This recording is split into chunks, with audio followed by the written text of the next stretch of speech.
একজন মানুষ তিনি নির্বাচনে ক্যান্ডিডেট হয়েছেন, আপনি তাকে অযোগ্য মনে করেন, আপনি তাকে উপযুক্ত মনে করেন না, কিন্তু আপনার চিন্তায় কোনো স্বার্থ আছে, আপনি কোনো টাকা পয়সা পেয়েছেন, অথবা তার খেয়েছেন, অথবা কেউ আপনাকে প্রভাবিত করেছে, অথবা অন্য কোনো আনুগত্য আপনার আছে, যে আনুগত্যের ভিত্তিতে আপনি অন্ধের মতো ওই লোকটাকে সাপোর্ট করলেন, তাহলে আপনি অপাত্রে আপনার আমানত রাখলেন।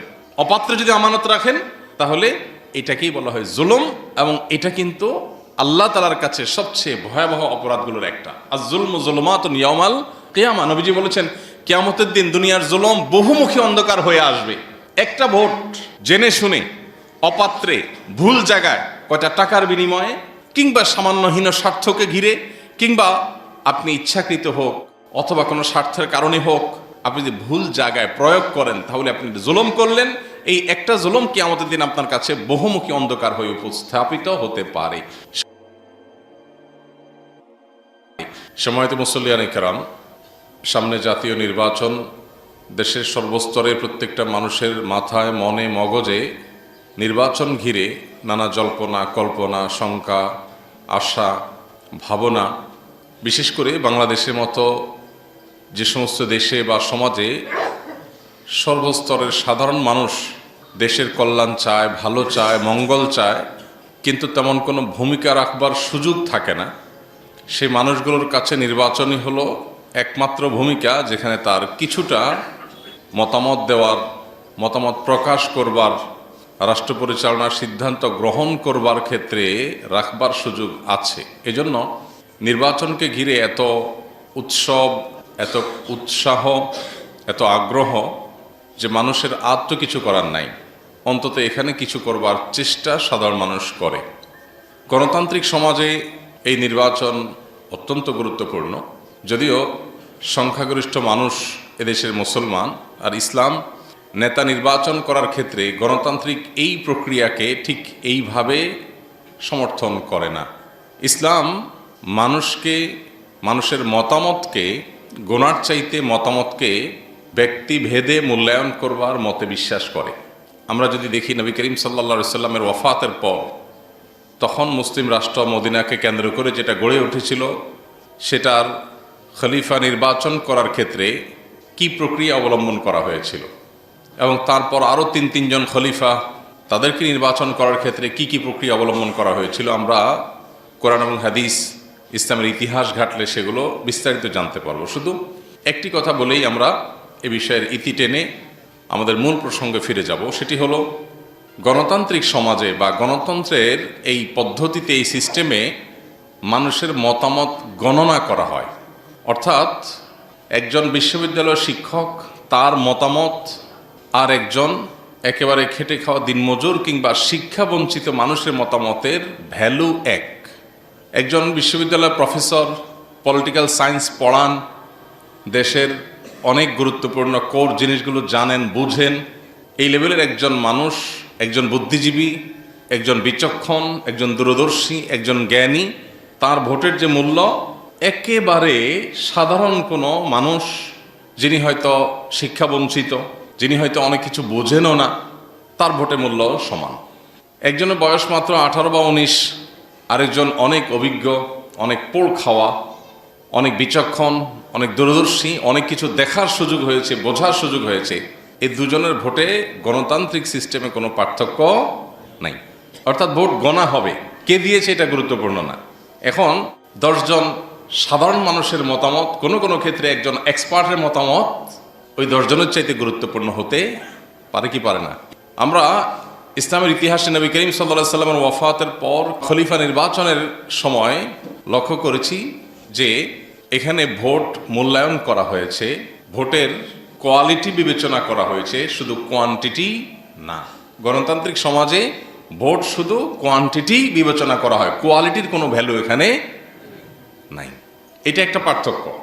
এখন আপনি যে কোনো ক্ষেত্রে, আপনি একটা অফিস পরিচালনা করেন, একটা গুরুত্বপূর্ণ ডিসিশন নেবেন, তো সেখানে পলিসি মেকার, অনেক দূরদর্শী, অনেক এক্সপার্ট একজন মানুষের একটা মতামত দেখা যাবে সবার সিদ্ধান্তের চাইতে গুরুত্বপূর্ণ হতে পারে। তো এটা একটা মৌলিক পার্থক্যের জায়গা। তারপরও আমাদের দেশ, গোটা বিশ্বের বিভিন্ন দেশ আজ গণতান্ত্রিক বিধি ব্যবস্থা দ্বারা পরিচালিত।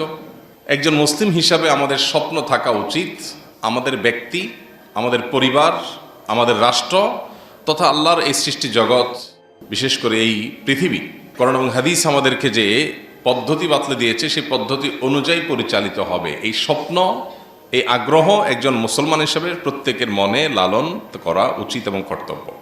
এবার আসেন মূল প্রসঙ্গে ফিরে আসি। গণতান্ত্রিক সমাজে যেহেতু নির্বাচনটাই সবচেয়ে গুরুত্বপূর্ণ, এই জন্য নির্বাচনকে ঘিরে আমাদের উৎসাহ বা আমাদের আগ্রহ, উৎসব এগুলোর কোনো শেষ নাই, বিশেষ করে যখন আমাদের আর কিছু করার থাকে না। পৃথিবীর অনেক উন্নত দেশ আছে, যেমন সুইজারল্যান্ডের কথা আমি বিশেষভাবে বলতে পারি, সেখানে যাওয়ার সুযোগ হয়েছে আমার এবং সেখানকার সমাজের কিছু প্রচলিত সিস্টেম সম্পর্কে জানার সুযোগ হয়েছে। সেটা লক্ষ্য করলে দেখা যায় যে তাদের একটা সোসাইটিতে, একটা ছোট্ট সমাজে কোনো একটা কিছু করবে, সেখানে সমাজ যারা বসবাস করে সে বাসিন্দাদের মতামতটা সবচেয়ে গুরুত্বপূর্ণ থাকে। এখানটা স্কুল হবে কি হবে না, প্রত্যেকের কাছে ডাকের মাধ্যমে, পোস্ট অফিসের মাধ্যমে চিঠি চলে যায়, সে আবার তার মতো করে ভোট দিয়ে দেয়। এই এলাকার বাসিন্দাদের মতামত অনুযায়ী সব কিছু হবে, এখানে অন্য কারোর কথা এটা চলবে না। জনপ্রতিনিধি চাইলেন আর এখানে উনি একটা স্কুল করলেন, উনি একটা মসজিদ করলেন, একটা মাদ্রাসা করলেন, রাস্তা করলেন, একটা কিছু করলেন না, এত সহজ না। এলাকাবাসী ছোটোখাটো বিষয়গুলোর জন্য ছোটোখাটো ভোট হয়, তাদের মতামতের ভিত্তিতেই সেখানে সব কিছু হয়। তো আমাদের দেশে যেহেতু অন্য কোনো ক্ষেত্রে আমাদের আর মতামত নেওয়ার সুযোগ নেই, 5 বছরে একবার সুযোগ আসে, সেটাও আবার অনেক সময় দেখা যায় দীর্ঘকাল সুযোগ হাতছাড়া হয়ে যায়। এই জন্য আমাদের উৎসাহের শেষ নাই শুধুমাত্র ভোটকে ঘিরে। এক্ষেত্রে সারা বিশ্বের ওলামায়ে কেরামের মূল্যায়ন হলো, অবজারভেশন হলো, যে সমাজ, যে রাষ্ট্র গণতান্ত্রিক সমাজ, যেখানে গণতন্ত্র প্রচলিত আছে, বিকল্প কোনো কিছু নেই, সেখানে যদি কোনো নির্বাচনে কোনো ভোটার তিনি যদি কোনো ভোট দেওয়া থেকে বিরত থাকেন এবং এর ফলে অন্তত একটা মন্দ মানুষ, একটা খারাপ মানুষ নির্বাচিত হওয়ার সুযোগ তৈরি হয়, তাহলে সেক্ষেত্রে এটা সন্দেহাতীতভাবে একটা ভুল সিদ্ধান্ত। অনেকেই আছেন যারা মনে করেন যে আমি তো গণতান্ত্রিক এই প্রক্রিয়াটাকেই পছন্দ করি না, সো আমি ভোট দিলাম না। এই দৃষ্টিভঙ্গি অনেকেই লালন করেন, তাদের প্রতি যথেষ্ট শ্রদ্ধা রেখে বলছি। সৌদি আরবের সর্বোচ্চ ওলামায়ে কেরামের অন্যতম ছিলেন শেখ মোহাম্মদ সালেহ আল উসাইমিন রাহিমাহুল্লাহ, সমকালীন বিশ্বের সবচেয়ে বড় স্কলারদের একজন গণ্য করা হয়। তিনি পরিষ্কারভাবে মতামত দিয়েছেন, কোনো সমাজে যখন ভোটাভুটির সিস্টেম থাকে, গণতান্ত্রিক এবং নির্বাচনের পদ্ধতি প্রচলিত থাকে, সেখানে তুলনামূলক ভালো মানুষটাকে নিজের ভোট দেওয়া এটা ভোটারের কর্তব্য। তুলনামূলক ভালো মানুষকে যদি আপনি ভোটটা না দেন, আপনার মতটা আপনি না দেন, তাহলে দিন শেষে কি হবে? দিন শেষে এই ন্যারেটিভ, এই মতামতের ভিত্তিতে যে ন্যারেটিভ বিল্ড হয়, যে ন্যারেটিভ প্রতিষ্ঠিত হয়, সেটা অন্যায় সমাজের মধ্যে ঝেঁকে বসার ক্ষেত্রে আরো বেশি সহায়ক হবে। দিন শেষে খারাপ মানুষরা বলবে, কই এই যে এত % ভোট পাওয়া গেছে, অতএব মানুষ তো এটাই চায়, বোঝা যাচ্ছে। আপনি যে কি চান সেটা তো আপনি বোঝাবার কোনো সুযোগ তৈরি করেন নাই। আপনি একজন সৎ, একজন ভালো মানুষকে ভোট দিতে গিয়ে যদি আপনার মনে হয় লোকটা জিতবে না, তাও আপনার কিছু আসে যায় না, তাকে জেতানো আপনার দায়িত্ব না। আপনার দায়িত্ব হলো সঠিক জায়গায় সঠিক সিদ্ধান্তটা দেওয়া। সঠিক জায়গায় সঠিক সিদ্ধান্তটা যদি আপনি দেন, আল্লাহর কাছে আপনার দায় থাকলো না, এবং সেই সাথে আপনি যেই মতকে বিশ্বাস করেন সঠিক বলে, সেই মতের পক্ষে একটা মতামত কাউন্ট হয়ে গেল। এটা ওই মতের পক্ষে ন্যারেটিভ বিল্ড করার ক্ষেত্রে এক পদক্ষেপ হলো, এক পা হলো আগাবে। আর যদি আপনি বিরত থাকেন, তাহলে এখানে ভালো এবং মন্দের যে প্রতিযোগিতা, যোগ্য এবং অযোগ্যের যে কম্পিটিশন, এই কম্পিটিশনে আপনার কোনো ভ্যালু অ্যাড করা গেল না, ফলে মন্দের পাল্লা ভারী হওয়ার আশঙ্কা থাকবে। আল্লাহ রাব্বুল আলামিন কোরআনে কারিমে আমাদেরকে আমানতের ব্যাপারে সচেতন করেছেন। একজন ইমানদার তিনি আমানতদার হতে হবে। এই ভোটকে এক প্রকার মতামত গ্রহণ করা, পরামর্শ চাওয়ার মতো বিষয় হিসেবে তুলনা করা যায়। আর যখন কেউ পরামর্শ চায় আপনার কাছে যে আপনি মতামত দেন, তখন কিন্তু এটা আপনার কাছে আমানত হয়ে যায়। নবী করিম সাল্লাল্লাহু আলাইহি সাল্লাম বলেছেন, আল মুস্তাশার মু'তামান, যার কাছে পরামর্শ চাওয়া হয় এই লোকটা আমানত এর দায়িত্ব বহন করছে, বোঝা বহন করছে। আপনাকে বলা হলো যে আপনি মতামত দেন, যখনই আপনার কাছে মতামত চাওয়া হলো, তখনই আপনার উপর আমানত এসে জেঁকে বসেছে। এখন আপনার কর্তব্য হলো এই আমানতকে যথাস্থানে রেখে দেওয়া। অতএব আপনার মতামতটা যেন যথাস্থানে হয়, সেটাই হবে আমানতদারিতা রক্ষা। আর যদি না হয়, তাহলে মনে রাখবেন নবী করিম সাল্লাল্লাহু আলাইহি ওয়াসাল্লাম বলেছেন, লা ঈমান লিমান লা আমানাতা লাহ, যার মধ্যে কোনো আমানতদারিতা নাই, তার ঈমানও নাই। সে নাম কষ্টে মুসলিম হতে পারে, সে চূড়ান্ত বা প্রকৃত অর্থে মুসলিম হতে পারে না যার ভিতরে আমানতদারিতা নাই। আল্লাহ তাআলা বলেছেন ইন্নাল্লাহা ইয়া'মুরুকুম আন তু'আদ্দুল আমানাতি ইলা আহলিহা। আল্লাহ নির্দেশ করেছেন যে তোমরা আমানত যথাস্থানে পৌঁছে দিবা, এটা তোমার কর্তব্য। ওয়া ইযা হাকামতুম বাইনান নাস, আর যখন মানুষের মাঝে সিদ্ধান্ত দেওয়ার সুযোগ তোমার হাতে আসবে, সিদ্ধান্ত যখন তুমি দিবে যে আমি আমার সিদ্ধান্তটা দিচ্ছি, চূড়ান্ত ফয়সালা আমার হাতে না, কিন্তু সিদ্ধান্ত দেওয়ার ক্ষমতা আমার আছে, তাহলে আন তাহকুমু বিল আদল, তাহলে সিদ্ধান্ত দিবে ইনসাফের সাথে, নিষ্ঠার সাথে। আমাদের ব্যক্তি, দল, স্বার্থ এসব বিষয়গুলো সিদ্ধান্ত দেওয়ার ক্ষেত্রে আমাদের উপরে প্রভাব বিস্তার করে। আমরা বায়াসড হয়ে পড়ি, আমি একটা দল করি, অতএব আমি সেক্ষেত্রে অন্ধ হয়ে যাই। আমার একজন ব্যক্তির সাথে ব্যক্তিগত সম্পর্ক আছে, সেক্ষেত্রে আমি তার ব্যাপারে দুর্বল হয়ে অন্ধ হয়ে যাই। আমি মতামত দেওয়ার ক্ষেত্রে হয়তো সেই ব্যক্তি এই মত পাওয়ার উপযুক্ত না, আমি জানি, বিশ্বাস করি, কিন্তু আমি অন্ধ, আমি বায়াসড, আমি নানা কারণে প্রভাবিত। এই প্রভাবের বাইরে এসে সিদ্ধান্ত দিতে পারা হলো ইনসাফ। আল্লাহ তাআলা কোরআনে কারীমে বলেছেন তোমাদের ইনসাফ তো করতেই হবে, পাশাপাশি আল্লাহ বলেছেন ওয়ালা ইয়াজরিমান্নাকুম শানাআনু কওমিন আলা আল্লাহ তা'দিলু। কোনো ব্যক্তির সাথে, কোনো গোষ্ঠীর সাথে তোমার বিদ্বেষ আছে, অপছন্দ বা খারাপ লাগা কাজ করে যে কোনো ইস্যুকে কেন্দ্র করে, এর পরেও তার বিষয়ে যদি সিদ্ধান্ত নিতে হয় তোমাকে ইনসাফ করতে হবে। আমি তার প্রতি কোনো কারণে রুষ্ট বা আমার অপছন্দের কোনো জায়গা আছে, সে আমার শত্রু, তাই বলে সে অবিচার পাওয়ার হক রাখে না, শত্রু হলেও সে ইনসাফ পাওয়ার হক রাখে। এই একটা জায়গায় এসে আমরা বেশিরভাগ মানুষ পা পিছলে যায়। নামাজ রোজা করা, অনেক তাসবিহ তাহলিল করা, অনেক নফল আমল করা, এটা যতটা সহজ, আমানত যথাস্থানে পৌঁছে দেওয়া এতটা সহজ কাজ না। অটল সিদ্ধান্ত গ্রহণ করবার অদম্য শক্তি থাকতে হয়, আল্লাহর ভয় সেরকম প্রগাঢ় থাকতে হয় যে আমি যদি ভুল সিদ্ধান্ত দেই এর দায় ভার দায়িত্ব সম্পূর্ণটুকু আমার উপর আসবে। কোরআনে কারিমে অন্তত 40 বার আল্লাহ রাব্বুল আলামিন ইনসাফ প্রসঙ্গে কথা বলেছেন, ইনসাফ এবং ন্যায় প্রতিষ্ঠা করবার কথা বলেছেন। কোথাও রোড অ্যাক্সিডেন্ট হয়েছে, একটা বাইকের সাথে একটা রিক্সা ধাক্কা লেগেছে, বাইকে যিনি আরোহী তিনি আপনার প্রতিবেশী অথবা আপনার পরিচিত কেউ, আপনজন কেউ, আপনি কিন্তু সেখানে দাঁড়িয়ে আগে থেকেই ভাবেন যে রিক্সাওয়ালার কি দোষটা বাইর করা যায়, কারণ বাইকওয়ালা আপনার নিজের লোক। আপনি যদি দেখতেও পান যে বাইকওয়ালা দোষ করেছে, তার ভুল, তারপরও কিন্তু আপনি সাধারণত বা খুব বেশি মানুষ সাধারণত বলতে পারে না যে ভাই দোষটা কিন্তু আপনারই হয়েছে। এটা বলার জন্য মেরুদণ্ডের দরকার হয়, এটা সবাই পারে না। বেশিরভাগ মানুষ আমরা বায়াসড হয়ে যাই, এই বায়াসনেসের ফলে আমরা ভুল সিদ্ধান্ত নেই, এবং এটার নাম জুলুম। এটার নাম কি? জুলুম। জুলুম শুধু মানুষকে মারা পিটাই জুলুম না, জুলুম শুধু একজনের টাকা ছিনতাই করাই জুলুম না। ইদা উসসিদাল আমরু ইলা গায়রি আহলিহি ফান্তাদিরিস সাআহ, এটা যেমন একটা হাদিস রয়েছে, অপরদিকে জুলুম প্রসঙ্গে আরেকটা গুরুত্বপূর্ণ সংজ্ঞা আছে, সেটা হলো ওয়াদউ শাইই ফি গায়রি মাহাল্লিহি জুলম। যথাস্থানে যথা জিনিস না রেখে অপাত্রে সে জিনিসটি রাখা, এটা জুলুম। একজন মানুষ তিনি নির্বাচনে ক্যান্ডিডেট হয়েছেন, আপনি তাকে অযোগ্য মনে করেন, আপনি তাকে উপযুক্ত মনে করেন না, কিন্তু আপনার চিন্তায় কোনো স্বার্থ আছে, আপনি কোনো টাকা পয়সা পেয়েছেন, অথবা তার খেয়েছেন, অথবা কেউ আপনাকে প্রভাবিত করেছে, অথবা অন্য কোনো আনুগত্য আপনার আছে, যে আনুগত্যের ভিত্তিতে আপনি অন্ধের মতো ওই লোকটাকে সাপোর্ট করলেন, তাহলে আপনি অপাত্রে আপনার আমানত রাখলেন। অপাত্রে যদি আমানত রাখেন তাহলে এটাকেই বলা হয় জুলুম, এবং এটা কিন্তু আল্লাহ তাআলার কাছে সবচেয়ে ভয়াবহ অপরাধগুলোর একটা। আর জুলমু যুলুমাতুন ইয়াউমাল কিয়ামা, নবীজি বলেছেন কিয়ামতের দিন দুনিয়ার জুলুম বহুমুখী অন্ধকার হয়ে আসবে। একটা ভোট জেনে শুনে অপাত্রে ভুল জায়গায়, কয়টা টাকার বিনিময়ে, কিংবা সামান্য হীন স্বার্থকে ঘিরে, কিংবা আপনি ইচ্ছাকৃত হোক অথবা কোনো স্বার্থের কারণে হোক, আপনি যদি ভুল জায়গায় প্রয়োগ করেন তাহলে আপনি জুলুম করলেন। এই একটা জুলুম কিয়ামতের দিন আপনার কাছে বহুমুখী অন্ধকার হয়ে উপস্থাপিত হতে পারে।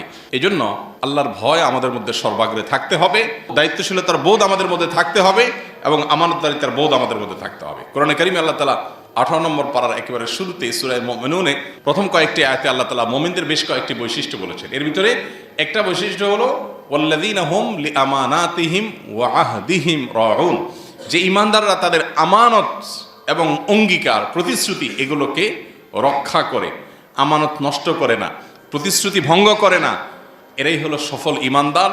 উলাইকা হুমুল ওয়ারিসুন আল্লাযীনা ইয়ারিসুনাল ফিরদাউসা হুম ফিহা খালিদুন, এই মানুষগুলোই জান্নাতুল ফিরদাউসের অধিকারী হবে, যারা দুনিয়াতে আমানত রক্ষা করতে পেরেছে। আল্লাহ আমাদের সবাইকে সেই তৌফিক দান করুন।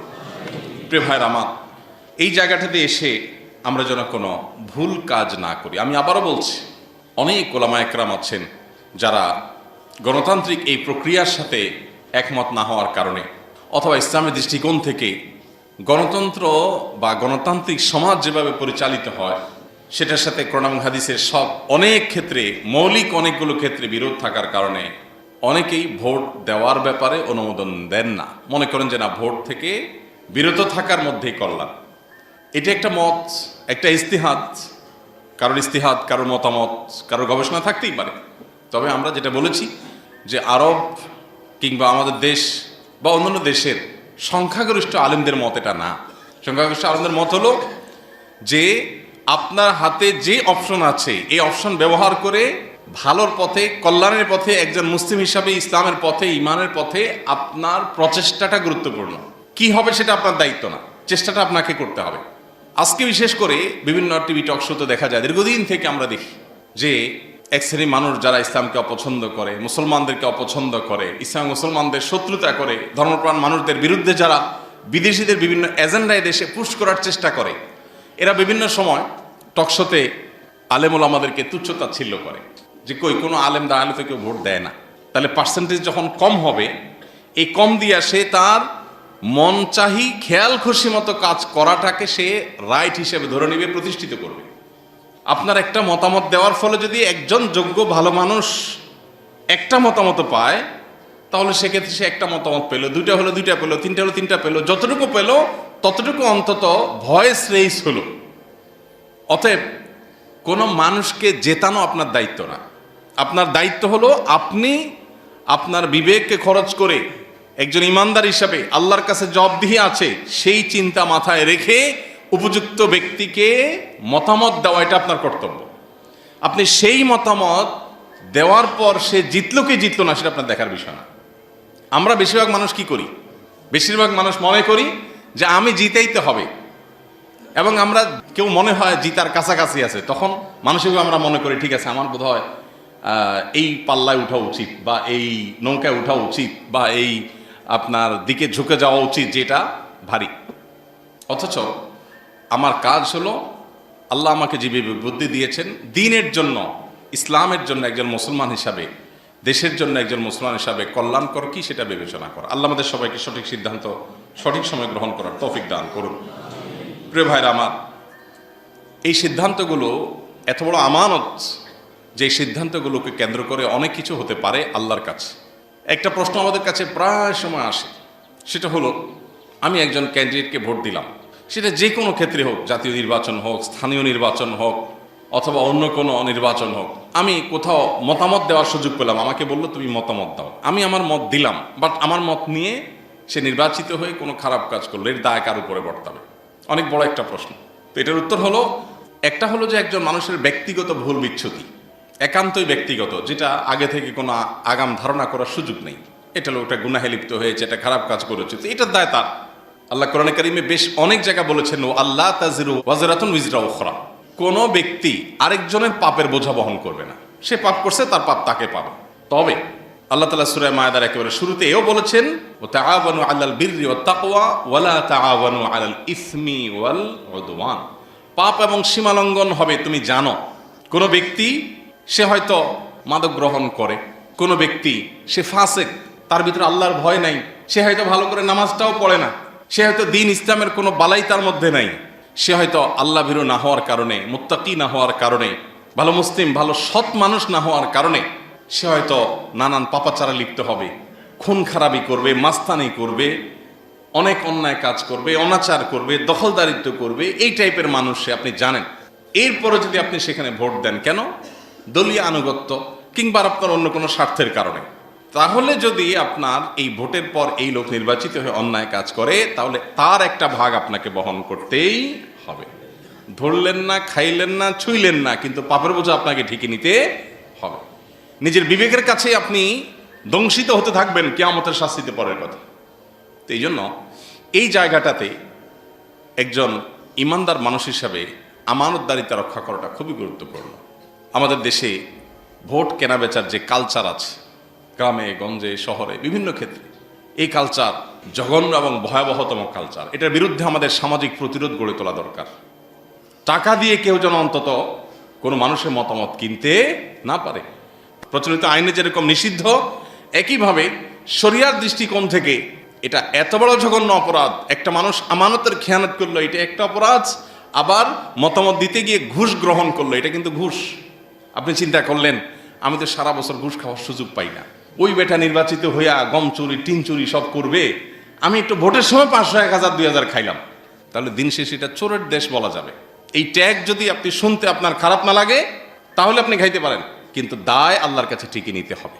ডাবল গুনাহ, একদিকে ঘুষ গ্রহণের গুনাহ। আমরা ঘুষ মনে করি শুধুমাত্র ওই চাকরি বাকরি যারা করে, সরকারি বিভিন্ন পদের জন্য জায়গায় যারা থাকে, গুরুত্বপূর্ণ পোস্টে থাকে, তারা হয়তো বিভিন্ন সুবিধা দিয়ে যে টাকা গ্রহণ করে এটাকে ঘুষ মনে করি আমরা।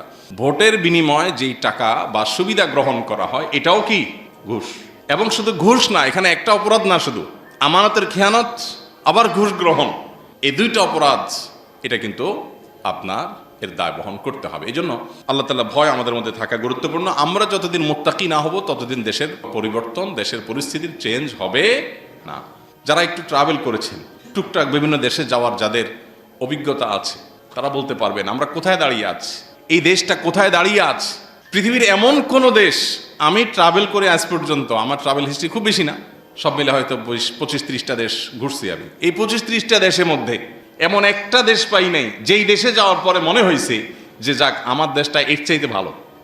আইন শৃঙ্খলা বলেন, নীতিহীনতা বলেন, বিচার ব্যবস্থার বিচারের কোয়ালিটি বলেন, গণমাধ্যমগুলোর অবস্থান বলেন, প্রত্যেকটা সেক্টরে, অবকাঠামোগত উন্নয়ন বলেন, রাস্তাঘাট বলেন, প্রত্যেকটা সেক্টরে পৃথিবীর যেই কটা দেশ আমরা দেখি সচরাচর সেসব দেশ থেকে আমরা পিছিয়ে আছি। অথচ এরকম বহু দেশ আছে যেগুলো আমাদের পরে দেশ গঠন হয়েছে, স্বাধীনতা আমাদের পরে অর্জন হয়েছে, বাট এখন তাদের কাছে চাকর হয়ে যাওয়ার জন্য আমাদের মন্ত্রীরা সিরিয়াল ধরে বসে থাকে যে আমাদের দেশ থেকে কিছু লোক নেন, এটার জন্য মন্ত্রীরা অপেক্ষা করে।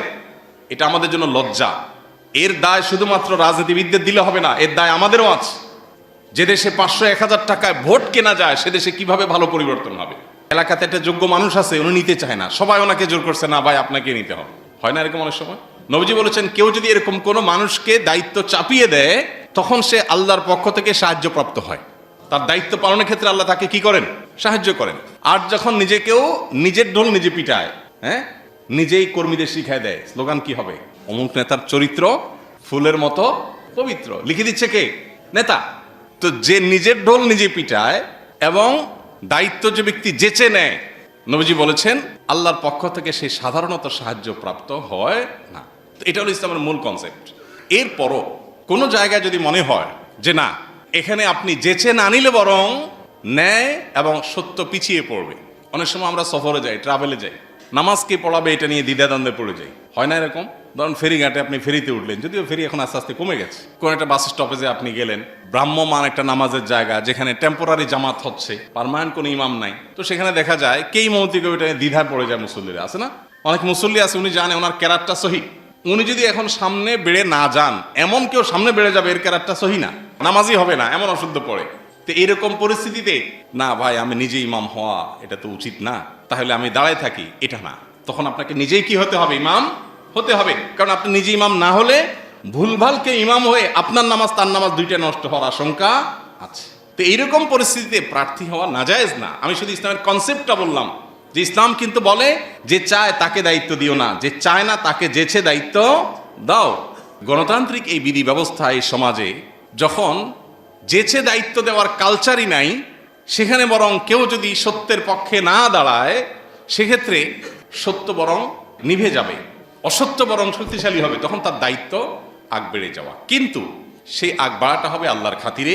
এবং যারা ভোট দিবেন, একটা ভোট এটা আপনার গণতান্ত্রিক এই প্রক্রিয়ার মধ্য দিয়ে আপনার নিয়ত যদি হয় আল্লাহ তোমার কাছে জবাবদিহিতা যেন আমি ধরা না পড়ি, কিয়ামতের ময়দানে আমি যেন তোমার কাছে সঠিক উত্তর দিতে পারি, আমার যেন পাকড়াও না হয়, সেই চিন্তা মাথায় রেখে আমি দিচ্ছি, তাহলে এই ভোট এটা আপনার আল্লাহর কাছে বিনিময় পাওয়ার কারণ হতে পারে।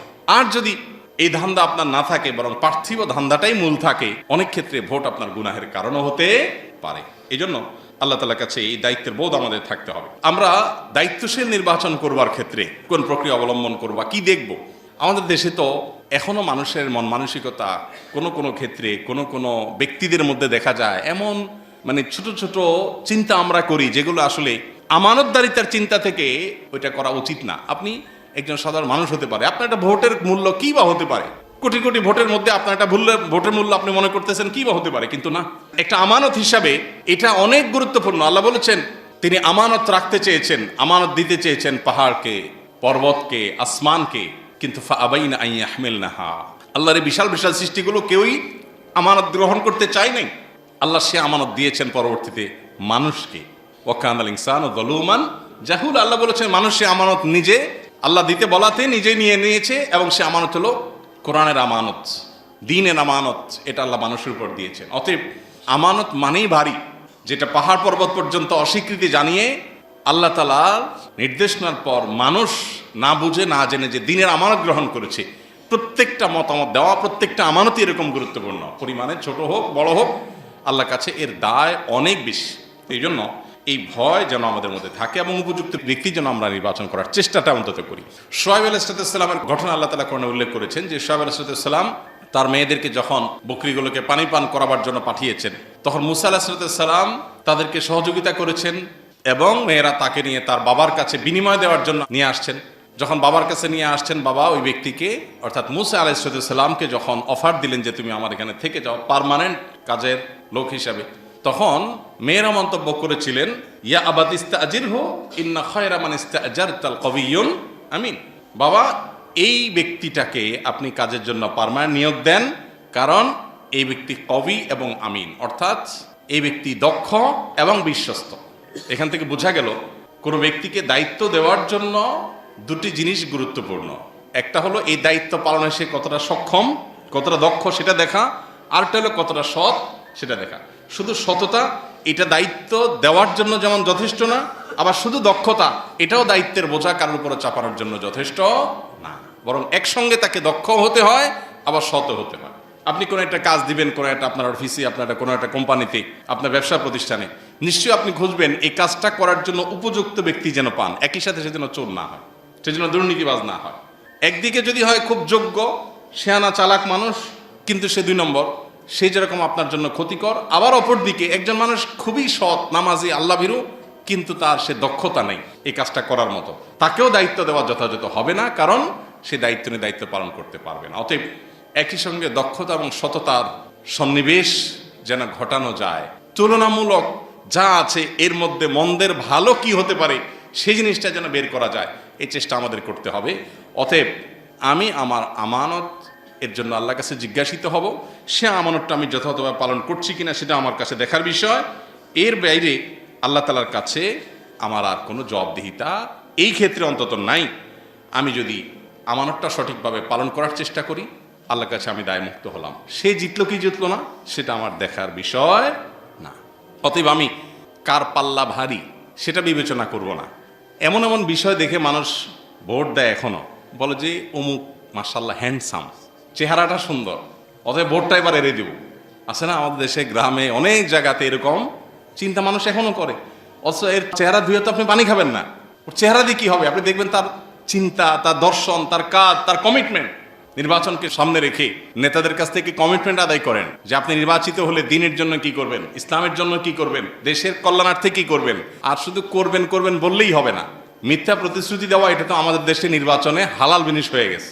মানে নির্বাচনের সময়ের জন্য দেখা যায় টুপিও পরে, আছে না নির্বাচনের টুপি, মাথায় পট্টি দেওয়ার কালচারও তো আমরা দেখেছি না, যে নির্বাচনের আগে মাথায় পট্টি, এরপর নির্বাচনের শেষে পট্টি মট্টি আর কিছু নেই, আছে না নাই?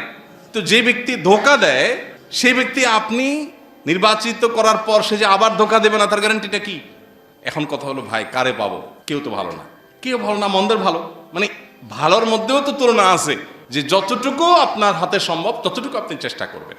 এই একটা জায়গায় আমরা দেশের মানুষ যদি সিদ্ধান্ত নিতে না পারি যে আমরা আসলে উপযুক্ত ব্যক্তি ছাড়া দেবো না, তাতে যাই হোক, আমার বাবা বলছে, আমার ভাই বলছে, আমাদের সবাই সিদ্ধান্ত নিছে, পারিবারিক সিদ্ধান্ত নিছে, এটা গুরুত্বপূর্ণ না। পারিবারিক সিদ্ধান্ত যদি সঠিক হয় ওকে, 100 বার আমি ওয়েলকাম করবো, কিন্তু ভুল সিদ্ধান্ত যদি আমার বাবাও বলে আমি সেই সিদ্ধান্ত মানতে পারি না, আমার ভাইও যদি বলে আমি সিদ্ধান্ত মানতে পারি না।